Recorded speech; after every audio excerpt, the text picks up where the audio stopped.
Well, good afternoon, everyone. Thank you so much for joining us today for Mayo Clinic Health System's webinar. My name is Christy Wilking, and I work on the community engagement team at Mayo Clinic Health System.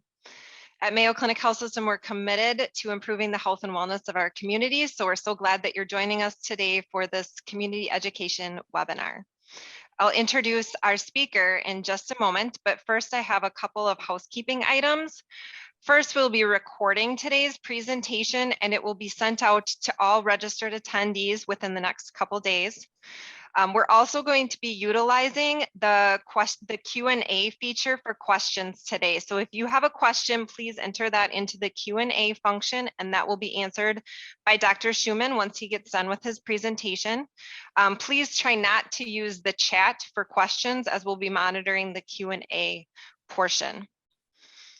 With that, I'm going to introduce today's speaker, Dr. Matthew Schuman.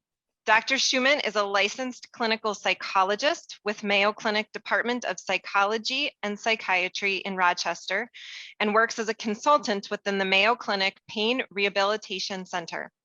His clinical research and interests include delivery of evidence-based psychosocial treatments for chronic pain, medical education and chronic pain management, and identifying modifiable psychosocial factors that influence response to chronic pain treatment. With that, I'd like to turn it over to Dr. Schuman. Thank you so much, Christy, and thank you for the opportunity to chat with you all and taking the time over the noon hour to meet and discuss different ways to cope with chronic pain and what we know from the science and research surrounding chronic pain management. And from here, I want to emphasize the strategies that I'll talk about today focus on pain self-management, things that we can do individually to help improve the management of chronic pain symptoms. And so to give a little bit of a background on that and my role within the Pain Rehabilitation Center and my roles that I've had within the health system of addressing difficulties with chronic pain is knowing that chronic pain is a widespread problem.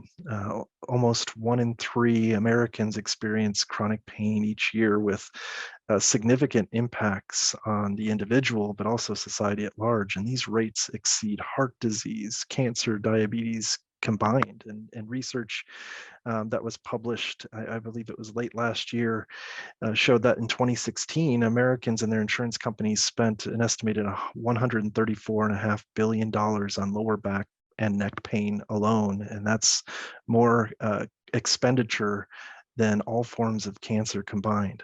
And so I guess we're all trying to figure out, because of this dilemma of addressing difficulties with chronic pain, how do we better treat and manage pain and allow individuals to live a more fulfilling life and the best quality of life possible. And part of that is the understanding the definitions of pain. You know, our understanding of pain management is not spending this hour is not sufficient amount of time to discuss all the complexities of understanding pain and acute and chronic pain, but I'm going to try to give us a little bit of a background here before we get started in talking about evidence-based mind-body approaches. And last year, the International Association for the Study of Pain, IASP, revised the definition of pain. Not too much of a big revision, but the definition of as we study and understand pain clinically and from an individual's experience is an unpleasant sensory and emotional experience associated with or resembling that associated with actual or potential tissue damage. And what we feel in our body is not intuitive to think about that emotional aspects and the emotional aspects of pain, but how we respond emotionally and behaviorally can determine the level of pain and suffering individuals have around the pain experience. And that's where I come in as a pain psychologist, is understanding that emotional aspect, but pain psychology is woven into that definition of the sensory and emotional experience. And if we pay more attention to that second half of this definition, we begin to understand ways that we can control the symptoms that we experience or difficulties that individuals have with pain. And again, I want to emphasize the aspect here is to not say that pain is not real. And a lot of individuals that I've worked with or individuals that have experienced chronic pain have heard messages from well-meaning providers, those around them, family members, etc., that their symptoms are not real. That's simply not true. And I'm hoping to demonstrate why that simply is not true as we talk today. But given this definition here, I'm going to throw up a few poll questions. And these poll questions can serve as a bit of an education check, if you will. So I'm going to launch this poll, and you'll see this in your Zoom window. So go ahead and respond when you can. I'll give a few moments to respond to that. The first question being, true or false, chronic pain is prolonged acute pain? And perhaps the definitions may be unclear, and I'm hoping to provide that definition.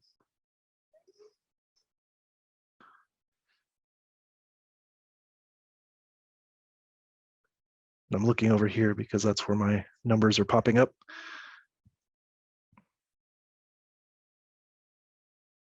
Got 48 of 59 responding. I'll end that poll for now. So about half of you saying true, half saying false. 47 to 53. The falses take the majority there. Let me pull up another question that I have here.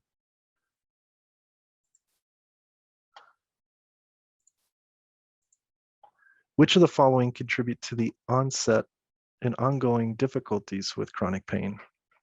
Sleep difficulties, anxiety and depressive symptoms, traumatic experiences, prolonged stress, none of the above, all the above.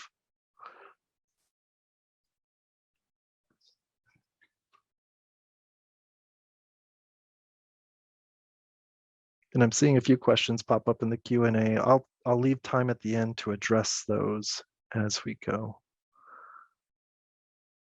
I'll wait till we get 80%. 98% saying all the above. And last question here, recommended treatments. Oops, let me pull that up again. Which of the following is a recommended treatment approach for chronic pain? Long-term use of opioid analgesics, vigorous physical activity, changing unhelpful pain-related thoughts, or rubbing and guarding the area of pain.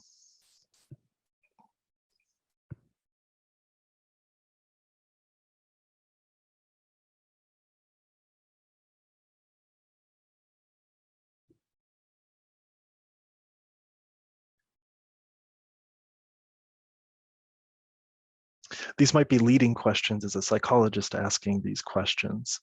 But my hope is to give some explanation and rationale behind some of the recommendations. So changing unhelpful pain-related thoughts has been primarily the #1 response. So looking back here, and my hope as we continue to talk is to give answers to these poll questions. And addressing that as we continue that talk is differences between acute and chronic pain. And these are important distinctions. In fact, we can continue to parse out different forms of pain, and addressing different forms of pain often come with their own recommendations. And I'll talk about how the broad recommendations for addressing chronic pain today. But acute pain is the symptom tells you something is wrong and you need to do something about that. For example, if I put my hand on a stove, my response should be to move my hand away so that I don't burn my hand. And it doesn't take too many learning trials to know I should not put my hand on a stove. Where chronic pain is, the symptom has lost its protective value. Pain as a system is meant to protect, and it serves an important function to protect the individual on an acute basis. However, when pain symptoms progress to chronic pain states, and what's thought to be any range between 3 to 6 months or longer is thought to be chronic pain. The cause can be unclear. It can be caused by a known onset, like an injury, an illness, age-related changes, things like that. However, the ongoing difficulty with that can be caused by different factors, and it tends to represent an overlearned neurological pathway that I'll talk about here. Is where acute pain, there's a known injury. If I break my arm, I know that The structure has been damaged, tissue has been damaged, that accounts for the amount of pain that I experience. For difficulties with chronic pain, and that could be pain head to toe. Examples might be other types of conditions like fibromyalgia, is that aspect of tissue damage being a predictor of how much difficulties or how much pain one experiences, and the difficulties that follow become more complicated. It tends to be the nervous system changes that account for a lot of that. And I'll talk about that as we continue.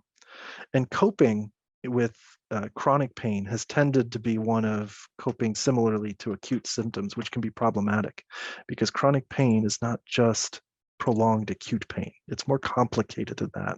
And the complications occur with changes in the individual, changes within the body, and how the pain processing occurs from an emotional and sensation perspective.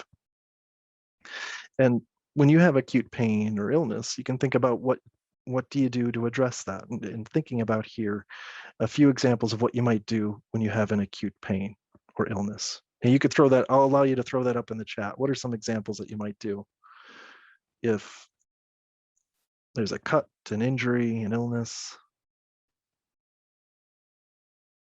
First aid, medicine, right? Ice, rest, compression. Rice, yes. And so the ibuprofen, physio, massage, treatments are short-term, great. We're all on the same page because that process is you initially rest. You know, with acute pain, acute injuries, you rest, you might withdraw from activities. You might stop using that body part. You take medicine. You might eat more, you might eat less. You ice and you rest, you heal, you get better. Now that frustrating, the frustrating aspect of chronic pain and chronic symptoms is that pattern doesn't always take hold of continuing to utilize these strategies, often lead to changes within the nervous system in the long term. And long term, again, more than 6 months or more than the expected healing time for that injury, illness, or condition. And what happens is we start to do this over prolonged periods of time. If we're resting more, if we stop using body parts or avoid movements altogether with that, if we withdraw from activities, individuals tend to feel worse about themselves. Their mood tends to worsen as they isolate for prolonged periods of time. They feel worse about themselves as they're not doing the things that had brought them joy or the things that they enjoy in their life. Deconditioning can occur. And when muscles atrophy or weaken around areas and structures that may have previously been injured, or areas in the body that have difficulty with pain, it becomes more likely that painful experiences occur. And often is the case that more medicine doesn't necessarily result in better pain management. And we'll talk about that as we continue. So to emphasize that first true or false question, chronic pain is not simply prolonged, persistent acute pain. Changes within the nervous system occur, and those changes influence the presence of symptoms, and what tends to be the number one predictor of difficulties with chronic pain symptoms is what's going on between the ears. And what tends to occur is the brain has overlearned that connection between the sensation aspect of the pain experience sent from the body to the central nervous system to the brain. And what happens is that heightened response and heightened threat response starts to change. It's a typical normative response. Any one of us in similar experiences might develop similar experiences. And that because of that, for example, if I injure my arm, and the message from my arm goes to my spinal cord, to my brain, there's areas of my brain that are mapped to my arm to say there's something going on in your arm. Let's create pain to limit movement, to limit activity. And while the body rests and heals and it gets better. Now, if those messages continue to be sent, that process of bottom up from my arm to my brain can also occur from top down. My brain saying, protect that arm, and sending messages, creating the output of pain. And the emphasis here is all pain is the product of our brain's output. The experience of pain is influenced by the organ between our ears, the brain. And what tends to occur is this process called central sensitization. And this is a a process that many patients that I've met with are either unfamiliar with or haven't heard often. And this is the amplification of signals within the body that have been sent to the spinal cord and the brain that elicits a heightened sensitivity to somatic signals or body signals. And that increased sensitivity to oncoming excitatory signals of protection. The pain signals or sensors tend to stay open longer. And what happens is the body creates more of those sensors. And that's why what can happen in the cases of individuals that experience pain in one location that can spread to other locations within the body. And that increased volume of pain signal sensitivity causes other things to be perceived as a threat, where conditions that occur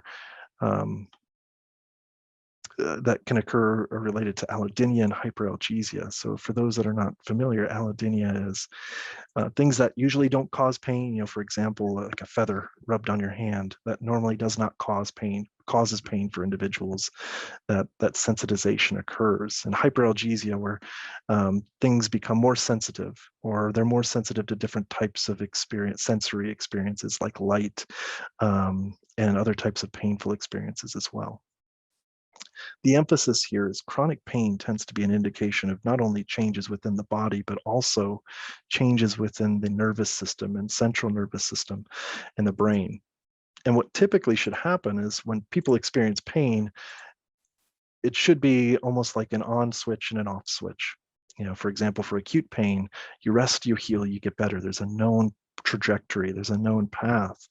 And eventually, when that happens, the message, even in acute pain circumstances, message is sent from the periphery or outside of the brain and spinal cord. And when the body starts to heal and the brain is said, I'm safe, the off switch turns on. So we don't need to protect as much. For example, if I break my arm, put it in a cast, do all the right things that my medical providers might suggest, like rest, icing appropriately. There might be some pain from time to time over the next 3 to 6 months, but generally after that period of time, I won't have difficulty moving my arm or pain with that action or motion. Now, with chronic pain, when those signals can continue for some reason or another, the system has become set on high. And that ability that off switch to turn on, that's moderated by the brain and moderated by processes that do things with your signals within the body, start to turn off. And what can happen in the cases of chronic pain symptoms is that ability to inhibit or turn off those signals might lose its strength altogether, causing a persistent presence of pain in areas of the body. And so as we talk about what contributes to this, how do we understand this change within the nervous system that can contribute to a system that shouldn't have happened, an on switch that was never turned off? Well, what we know is that there are factors and social experiences that influence the presence of chronic pain symptoms and changes to the nervous system. One major predictor is physical trauma, injury, or infection. There are certain cases where individuals experience physical trauma, injury, or infection, and the presence of symptoms remain. And we could see as we're beginning to understand COVID and COVID long haulers, we're seeing changes within the nervous system and a lot of symptoms that are consistent with chronic pain, but also fatigue. That is a symptom associated with central sensitization or changes within the nervous system that can cause protection to occur when not needed. Another aspect and a big predictor of difficulties with chronic pain later in life are emotional trauma, child abuse, or adverse childhood events. We see the increased likelihood of the presence of chronic pain with individuals that have experienced difficult histories such as that. Spinal injuries, another associated factor, the onset of chronic pain.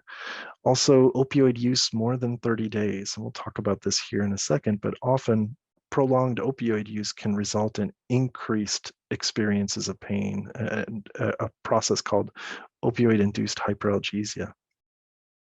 Smokers are more likely to experience chronic pain later in life and associated peripheral neuropathy. And we see that with prolonged alcohol use as well.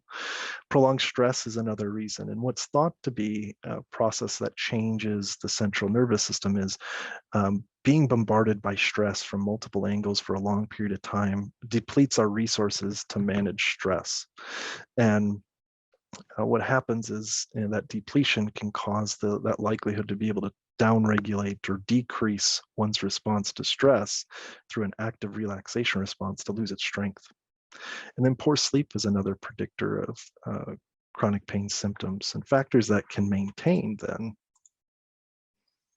are a variety of different psychosocial factors can maintain or worsen chronic pain symptoms. One predictor of that I've worked with in my time and as a researcher is focusing on what's called pain catastrophizing.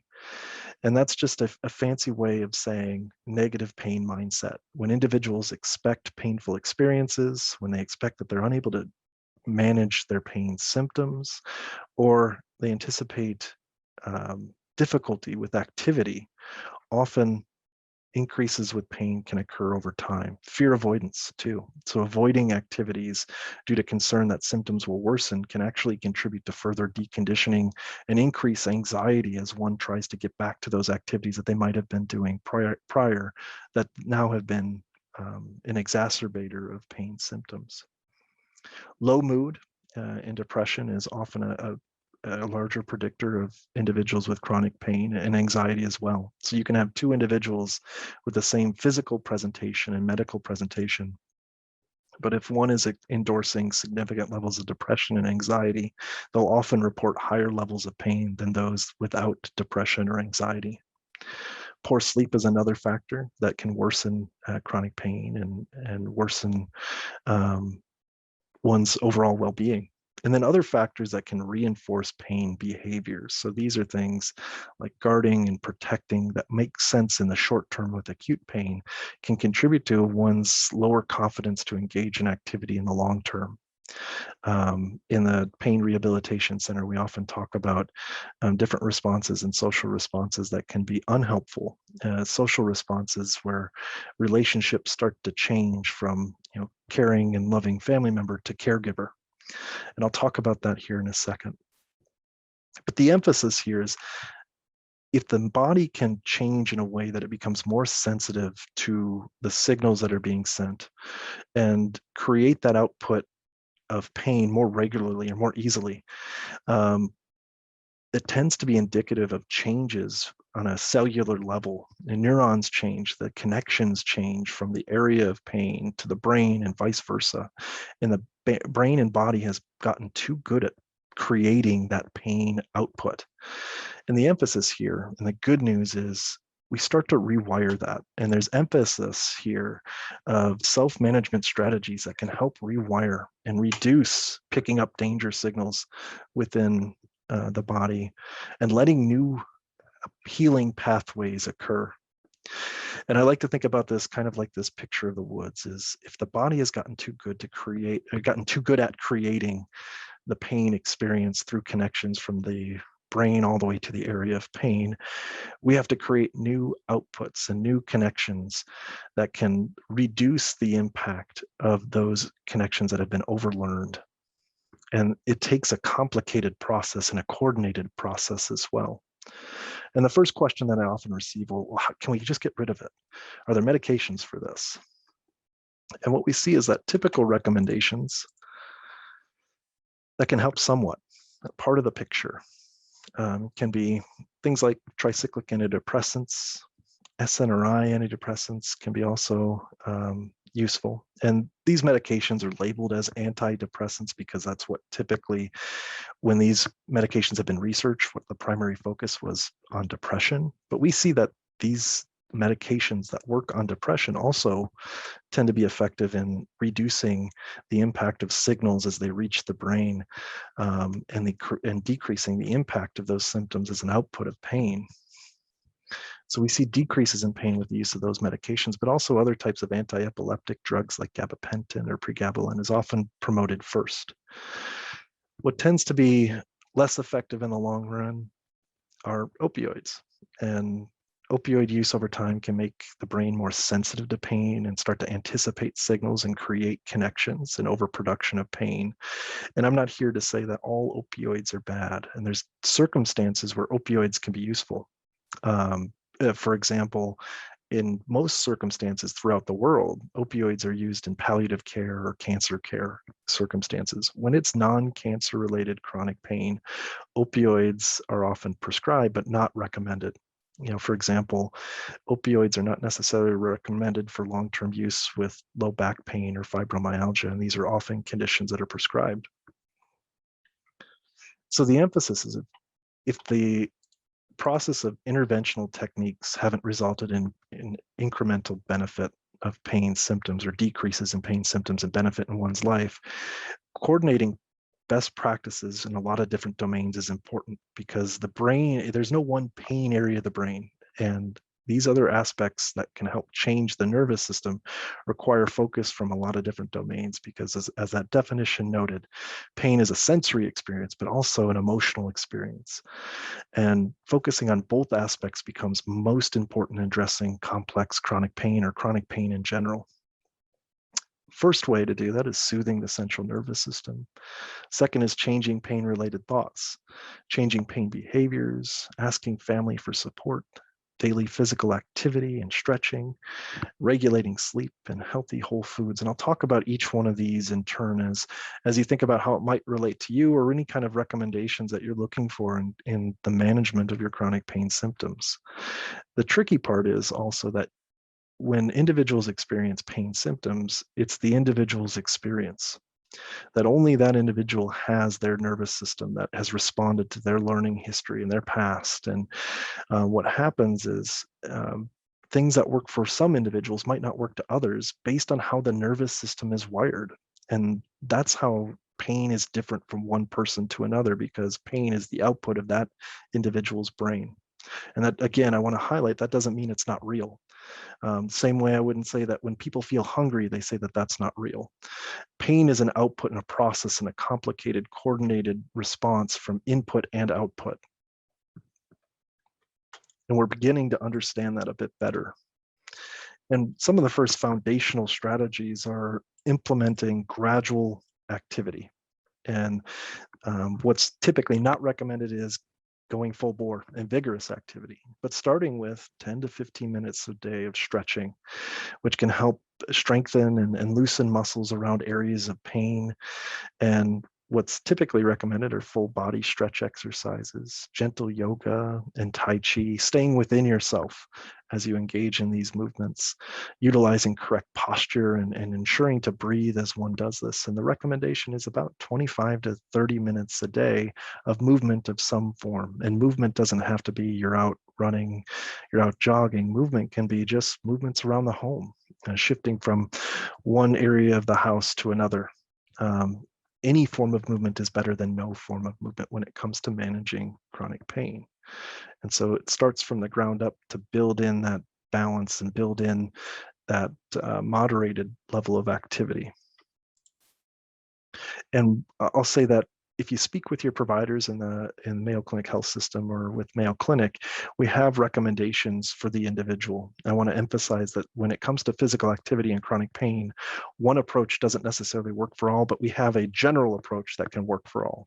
So to say that if we can best manage or best identify the forms of movement that would be most applicable to strengthen for you as a target, then that might be an approach that your providers might work toward, or as you work with physical therapy or occupational therapy as potential options.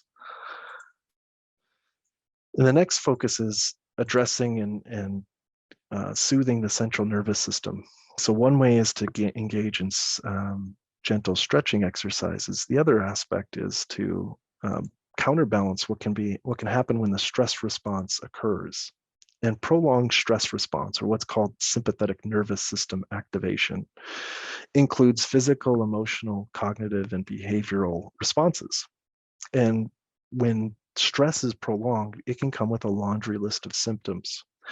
I often show this slide here to patients that I work with that have experienced chronic pain from head to toe, fibromyalgia for as few as 6 months all the way to 60 years. And they'll look at this list and go, yeah, when I experience my symptoms, or if I'm stressed, these are a lot of different symptoms that I experience or experiences that I have. And I check off the box here from a physical, emotional, cognitive, and behavioral perspective. And prolonged stress can cause changes within the nervous system too, where if the body is typically responding to stress on a daily basis, there's an active stress response, the sympathetic nervous system, but there's also a parasympathetic response once the stressor goes away to bring the body back down to a baseline or below an overwhelmed state. And what happens is when chronic pain is present in an individual's life, chronic pain is a chronic stressor on the body. And what happens is the body thinks that it has to be in protection mode at all times because of the output of pain persistently, and that stress doesn't resolve. And what can happen is the body's response to stress and that balancing response of relaxation, or the body's relaxation response, loses its strength, or it might go away altogether. And what I hear from individuals is often things that used to not be overwhelming are overwhelming to me now, or things that used to not bother me now. I'm more on edge. And so the emphasis is as the body changes with prolonged stress and the process of changes that occur with chronic pain, we also want to show the body that that balancing response, the relaxation response, is possible. And emphasizing the use of relaxation strategies to counterbalance stress in one's life. So one aspect, and why stress is often an important aspect of chronic pain treatment, is if we address stress, often those factors that contribute to muscle tension, emotional factors like depression or anxiety, or difficulties with concentration and things that come up with difficulties with stress, if we can address that factor and initiate the body's relaxation response, often that's one way to address the chronic pain experience too. And so by initiating the body's active relaxation response through slow diaphragmatic breathing consistently, biofeedback, a way to monitor the body's processes like muscle tension and heart rate. If we can watch that on a computer screen and then actively decrease that with effort, often individuals report better pain management and report less stress. Other techniques like passive or active muscle relaxation, or guided visualization or imagery, meditation, yoga, tai chi, all of these techniques initiate the body's relaxation response or parasympathetic activation, which then brings the body's stress response lower. And the emphasis is to get that stress response below that overwhelmed state. And the emphasis from the research says about 30 minutes a day of different practices. And that doesn't have to be, I'm doing it for 30-minute chunks. It could be, I break this up into 5 minutes in the morning, 5 minutes after breakfast, and break that up throughout the day how you would, or it could be 10 minutes 3 times per day. However you want to break up that time, the research says about a dose of 30 minutes is effective. And one of the reasons also is the body changes that occur in the context of pain is individuals with chronic pain tend to breathe more rapidly than non-pain patients. And the assumption being, one, changes to the nervous system, but also guarding and protection and grimacing. And that protection aspect can create muscle tension in of itself that makes it harder to obtain a full breath. And so as we see that individuals slow their breath down, they're often able to manage their pain symptoms or stress much better. And there's research looking at mindfulness too. This has been something that's been built up over the last probably decade and a half or so, looking at ways to shift focus from symptoms in the presence of pain and altering the nociceptive process. And nociception is a fancy word for pain signals. So changing pain signals and shifting focus from pain and monitoring from a non-evaluative stance to fully experience whatever sensory event might be present, using moment-to-moment non-evaluative awareness and reduction in what tends to occur is reduction in pain unpleasantness. It might be present, but how can I shift my focus in this moment? This process is easier said than done, and more research is needed, but individuals that tend to utilize mindfulness-based approaches show changes within the brain systems or brain mechanisms that modulate pain. Mindfulness that's used here, or that was used in this study, was able to change the individual at a cellular level. As they're able to shift focus from pain, that ability to modulate pain improved. If we think back to that slide with the arrows, the green and red arrows, the green arrows started to come back with ongoing use of this, as relaxation response can help counteract pain and the stress response. And then shifting focus affects the distraction and attention focus or attention aspects of the pain experience.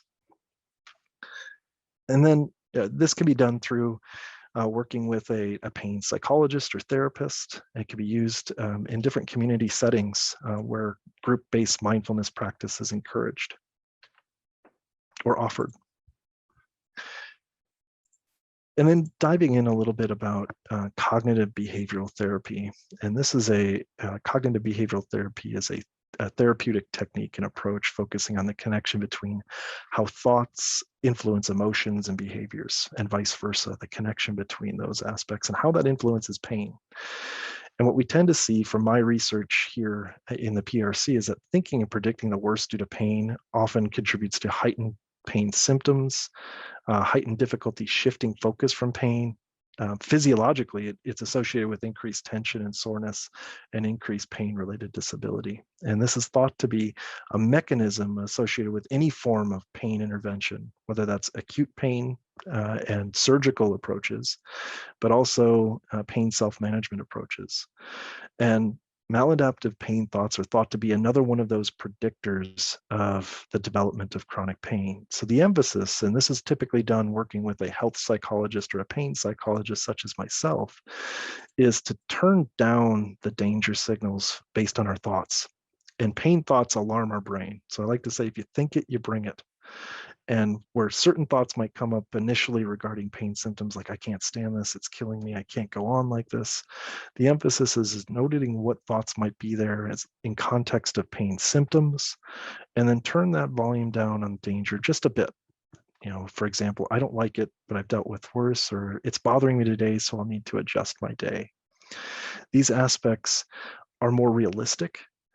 They're more helpful too, as opposed to something like I can't stand this. And two, it's not about sunshine, rainbows, unicorns, everything's perfect. The thoughts on the blue side, the dampening thoughts, acknowledge the difficulty with pain, but take out the strong emotional response that comes with that. Because as we know, going back to that definition of pain and emotion go hand in hand. And what tends to happen is when people are able to challenge negative thoughts related to pain and start to do a little bit more gradually over time, their confidence and self-efficacy to manage pain symptoms improves, and changes within the nervous system occur. And noting that whenever you think, your thalamus is listening, the part of your brain that directs signals, and it's listening for that danger talk. And if danger talk is there and the threat is there related to, if I go to my daughter's sporting event and I can't sit in those chairs, it's going to be miserable. The brain's already priming itself to have difficulty in that moment with frustration, and it primes the nervous system to experience those signals because that process and those signals and connection are already wired and ready to fire. And so what we see is that when individuals participate in actively challenging negative thoughts related to pain, the processing of pain tends to change. And we look at this in terms of brain functioning and fMRIs.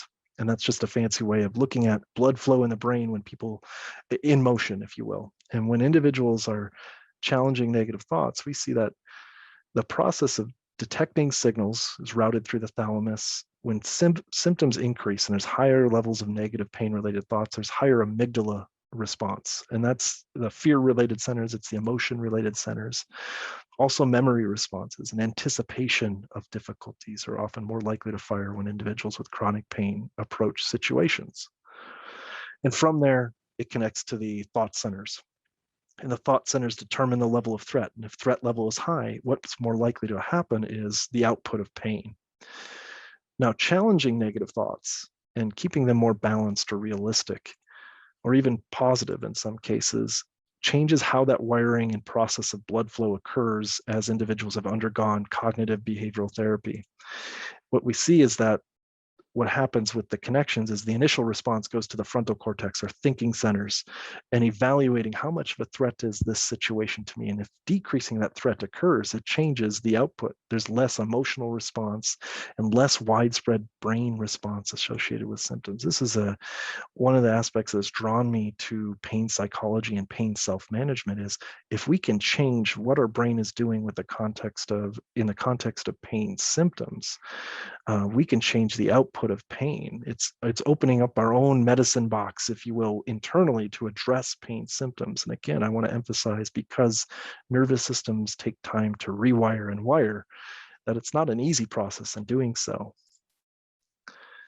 And we see these different areas of the brain to emphasize that there's no one pain area of the brain. It's the brain coordinating an output of experience to attempt to protect, but that protection is overstayed its welcome. And what happens with cognitive behavioral therapy is you can directly target areas of the brain that tend to heighten response in the presence of pain symptoms. Thought centers, emotion centers, and sensory centers themselves change their response in the presence of changing thoughts, behaviors, and undergoing typical approaches like physical therapy that might be recommended, or gradual physical activity that might be recommended. And so we also want to be mindful of different types of responses individuals engage in the context of pain. And I focus a lot on what's called pain or symptom-focused behaviors. And these are any responses or actions that let others know or remind you that you're experiencing pain symptoms. And again, function matters here. If I typically experience pain symptoms, for example, and I'm groaning or moaning or guarding, in the short term, that makes sense for acute pain, for example. Research has shown that continuing to engage in those behaviors actually primes the nervous system to experience pain, and it primes a response from the environment. Either individuals around them might jump in and try to engage in more activities or do more tasks for the individual, or you might get a punitive response from the environment, like, oh, that again, or might lead to more withdrawing or isolating on the individual's perspective, which can be unhelpful. So what's typically recommended is to shift those types of behaviors to decrease moaning, groaning, grimacing, moving slowly or limping, rubbing areas or guarding certain areas systematically over time, because doing so has been associated with increased pain symptoms if it's chronic pain and if it's across multiple contexts. And the function of relief has lost its purpose. If individuals aren't receiving any benefit from doing these types of behaviors, then often that warrants addressing or challenging, because, as I noted with the previous slide, that behavior changes biology. And along with that, when changes occur in terms of behaviors, it often changes how others respond to individuals with chronic pain. And so what's often recommended is helpful family responses that shift focus from symptoms. An example might be changing conversations to ask family members or friends or loved ones how to support you, or focus on not asking about pain, but asking about you as a person. Offering distracting activities, encouraging and praising healthy behaviors or gradual improvements in activity, complementing efforts, and reminding when times are difficult of prior successes. The social aspect of the pain experience is really important as well. And so that's often why incorporating family members or ensuring that everyone is on the same page within a family unit is really important. And next, as we talked about, increasing physical activity, and with the emphasis of gradual increases. So a consistent exercise routine that includes stretching, strengthening, and aerobic conditioning that has been identified from your healthcare provider or physical therapist or other types of providers that can assess levels of physical functioning. And what tends to occur is as individuals gradually engage in activity, it starts to reverse the deconditioning process and reverse the danger signals, because the brain is thinking, well, healthy people exercise, so this must be healthy. Or, I thought I wasn't able to do this, but I gradually went through this exercise routine and I feel a little bit better. That process changes the signals within the body and also changes the nervous system as it responds to those signals. And I'll also emphasize that not everyone is deconditioned that I meet with chronic pains. In some cases, it's about balancing underdoing and overdoing. Underdoing tends to look like individuals that haven't engaged in activity in a long time, and when they try to, they pay for it. The other aspect are those that overdo, and they go, go, go. They try to stay ahead of their pain, but the moment they slow down, their symptoms catch up. And so what's typically recommended in terms of activity is finding a good way to moderate levels of activity that balance underdoing, waking up some of those muscles and reconditioning, but not going so far as to fall into a push, crash, and burn cycle that often occurs with individuals that I work with. And a few ways to approach that are different behavioral self-management strategies. One can be identifying what gives you most purpose and meaning. And knowing purpose and meaning can help decrease suffering in the context of pain and painful experiences. And from there, creating and setting SMART goals. And if you aren't aware of what SMART goals are, these are specific, measurable, attainable, relevant, and time-bound. These are things that are small, and SMART goals can be things like, what am I going to accomplish today? All the way to, what am I going to accomplish next year? But creating a systematic path of working toward things that are most important to you and give you meaning. And the other aspect is utilizing what's called time-based pacing. With pain, and when individuals don't experience chronic pain, they can pace however they want. They get that latitude or fortunate enough to do so. Individuals with chronic pain have to be really mindful of how they utilize their time and energy. And what happens is individuals tend to push until they experience pain, and kind of like in this picture here, they overdo. They reach the level of threshold of activity that's too much for them, which then leads to a crash, a pain flare and a crash. They cease activity until they feel it good again, and then they increase activity and push through pain, which leads to an unfortunate crash. Now, time-based pacing is about not pushing through. It's not no pain, no gain. That's not an effective way to manage pain and approach activity. An effective way to approach activity and pain is to gradually increase activity, but also build in times of rest or shifts in posture. And doing so, what can help keep individuals below that activity threshold, and eventually that activity threshold tends to increase. You can think about this as you get used to physical activity or just activities of daily life, as you get used to certain activities, you gain a bit of a tolerance or improvement in engaging in that type of activity. One way that can help with that is maintaining a walking log or some sort of physical activity log that can hold you accountable, but also give you an opportunity to see that progress. And then again, with relaxation techniques built in to help facilitate some of that moderation or balance. So again, the recommendations are developing a scheduled routine of normal activities. It's alternating between light and heavy activities. It's spreading activities throughout the week. If there are things that occur that are big tasks, you might see if you can do that at more of a duration, or break things into smaller steps.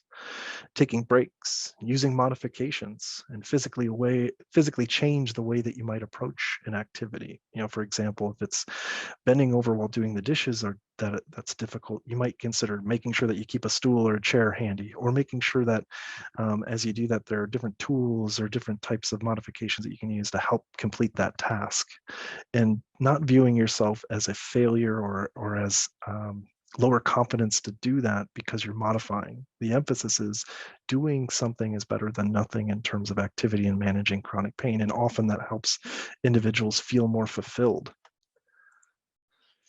And another way is to keep a planner and schedule in activities like recreation or walking or meditation or mindfulness or different social events, maintaining a consistent bedtime schedule. All of this can be really helpful to keep one on the right track in terms of addressing their symptoms.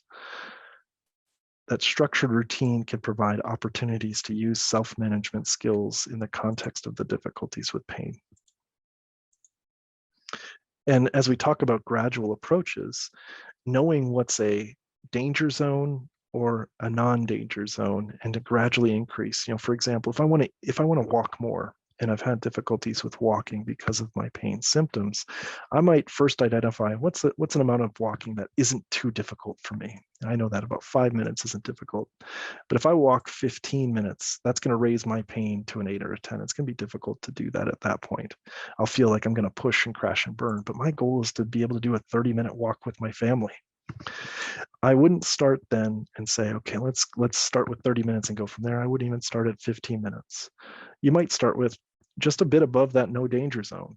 8 minutes, walking despite how you feel. And this is the tricky aspect, is on a good day or bad day, utilizing these dangers or the safe zone to make sure that you're not approaching that danger zone. And if you can plan ahead of time and know, okay, I know I'm generally going to be okay if I do this amount, this is where that gradual push of increasing activity and reconditioning that doesn't fall into that overdoing or overexertion, because we know that 15 minutes is that overexertion mark. So you start with 8 minutes and find a good routine throughout that week. And then you might bump that up to 12 minutes. And as you start to gain confidence and see that, okay, that's a reasonable start, then you get up to 15 minutes, then week 3, then 20 minutes, and gradually work yourself up to 30 minutes despite how you feel. And this is the tricky part, that I also say that moderation's okay and taking a day off is okay. It's more about the consistency in approach of valued or goal related activities that's important in the context of pain management or chronic pain management. And then improving sleep. As I noted, sleep's a big predictor of ongoing difficulties with pain. So this could include establishing regular, relaxing bedtime routine, typically about an hour, hour and a half before bed, limiting screen time, and utilizing all those strategies that we've heard about sleep hygiene, making sure that your clock isn't facing you as you're sleeping. And the goal is to associate your bed with sleep. And if you awaken after 15 to 20 minutes, try to get out of bed as best as you can and do something boring, because odds are if you're laying there in pain or having difficulty not sleeping, you're getting frustrated about that. And getting frustrated and experiencing symptoms when you attempt to sleep is not going to help you sleep better. What often occurs is more arousal of the body, and the body doesn't naturally fall asleep when it's as aroused with frustration, anxiety, anger, you name it. And so the emphasis is to use that routine, get out of bed and do something boring until the body is sleepy, and then return to bed as best as you can. And in some cases, just having a chair next to your bed where you start to feel sleepy again next to your bed, and then come back to it as reasonable as possible. Try to nap less than 30 minutes, if at all. That steals time from our sleep bank that we have at night. And don't try to sleep, as I noted. Utilizing self-talk and recognizing that if I don't sleep today, I'll get sleep tomorrow eventually. And that's easier said than done. And often the use of working with a health psychologist can be really helpful in addressing. Cognitive behavioral therapy for insomnia is a useful tool and often the gold standard approach to addressing insomnia, but co-occurring insomnia and pain as well. And utilizing relaxation CDs or apps. So one phone application that I might recommend would be CBTI Coach.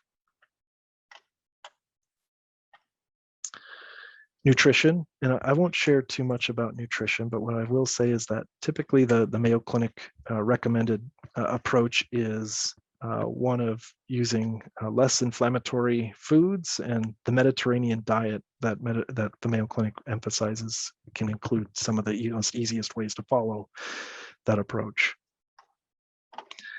Other types of treatments that can work in tandem with pain self-management are hot and cold, weight loss, massage, acupuncture, TENS, assistive devices, virtual reality.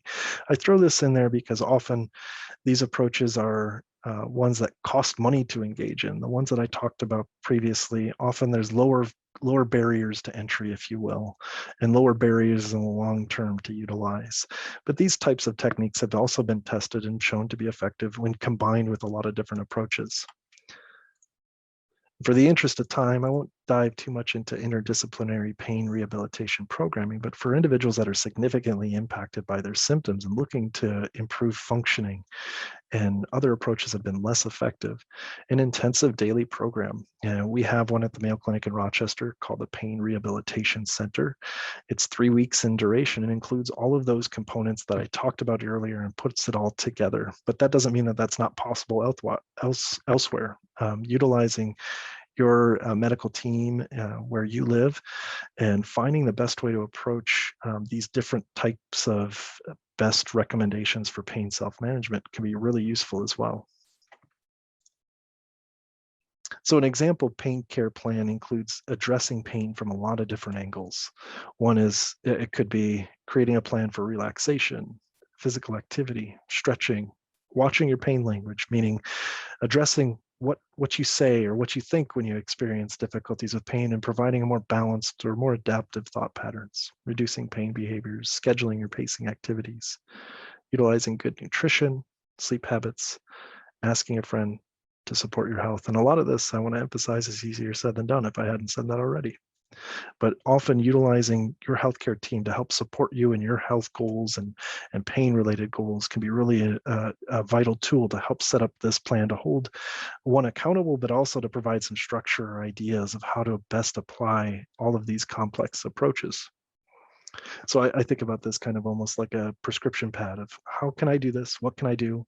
When can I do it? And where can I do all of these different aspects that are best in approaching chronic pain together?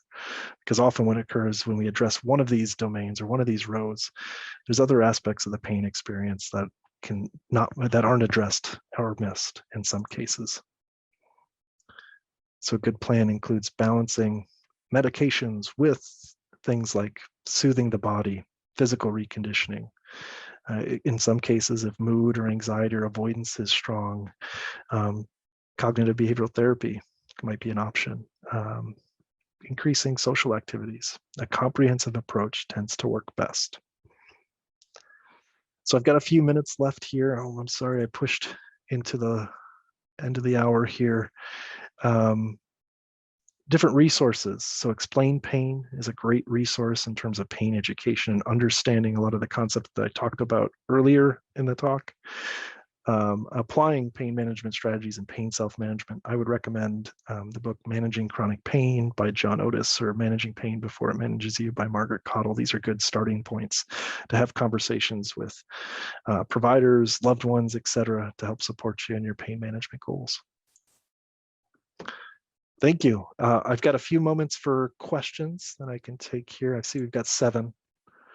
Have rates, I'll try to answer these, and I'll try to stay a bit longer to ensure that I can address this. Have rates of chronic pain gone up in recent years? If so, why? Not really. It seems to be at about 1/3, 100 million Americans experiencing chronic pain, and those rates have been consistent over the last decade or so. There's been some fluctuation of tens of thousands, but not too much of fluctuation otherwise. And what we see is that within the world, the Americans tend to use more opioids combined than the rest of the world. And also the assumption was, well, do Americans, is there a cultural aspect? Do Americans experience pain at a greater degree than the rest of the world? And that doesn't seem to be the case as well.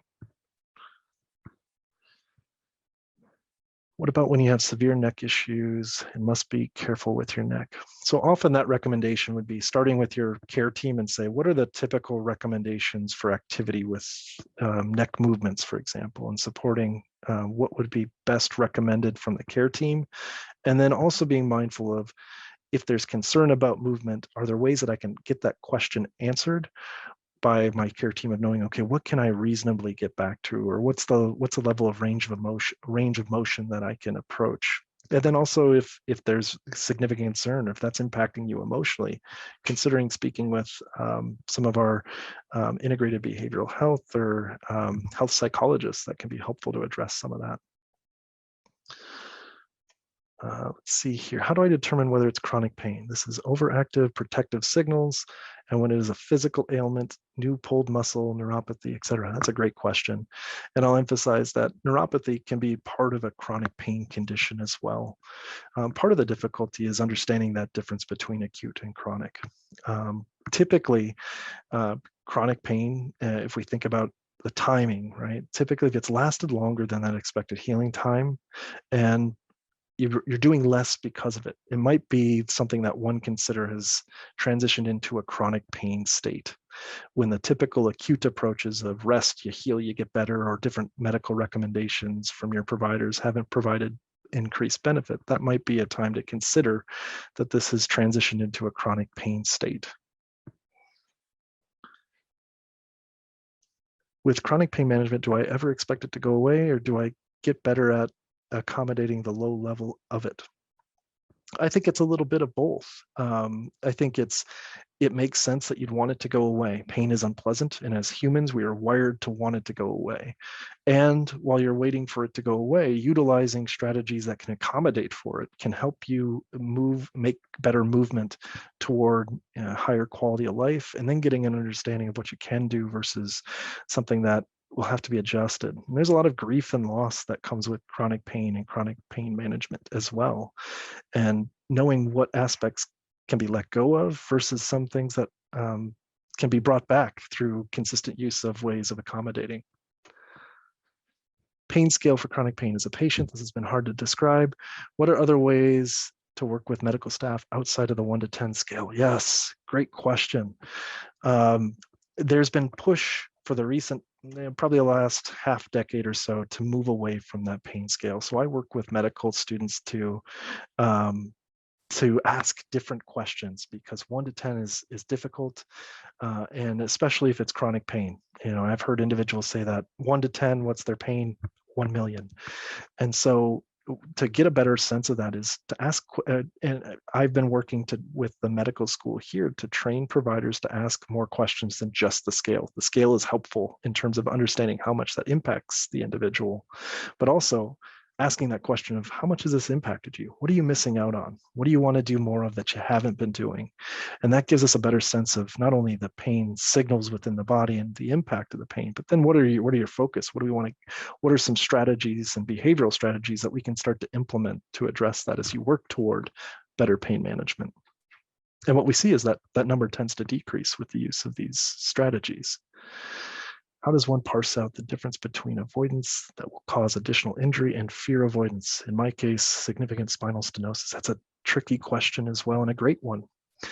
Part of that might be working with your providers and knowing what's the typical expectations for range of movement and process with that. And if there's significant anxiety or avoidance that shows up with concern that I would hurt myself, when your providers have said, I think this could be a reasonable amount of activity, but you still find difficulty with that, that's where working with a pain psychologist or a mental health provider that's well-versed in health psychology can be helpful to know what the ways that might be applying modification or gradual increases to strengthen that area affected by pain.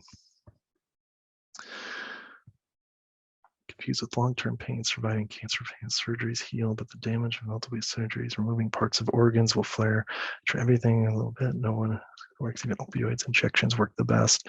My pain team seems unsurprised. The remaining specialists weak. You're right. So you speak to the frustrating stigma that's associated with chronic pain, and the focus here is, as best as we can, recognize there are modifiable factors with pain, but also not putting that on the individual or leaving that to the individual to manage on their own, providing that support and acknowledging that the pain is real and can be generated by more than location, but also brain. I appreciate you. I appreciate the questions. These are fantastic questions. I wish I had time to get to them all. But I have to run here. I have to get back to some of my clinical duties here in the Pain Rehabilitation Center. Yep. And I can kind of wrap things up again, Dr. Schuman. Thank you so much for being here today. We will be recording, or we are recording the presentation today, and it will be sent out to everyone that is registered. So you should receive that by the end of the week via email. So you will get to review that information. I know we had a lot of questions in the chat about getting to see the information again or reviewing some of that. So that will be sent out. So again, thank you so much for your time, Dr. Schuman, today, and for all of the great questions from all of the attendees. So thank you so much, and have a great day, everyone. Thank you so much.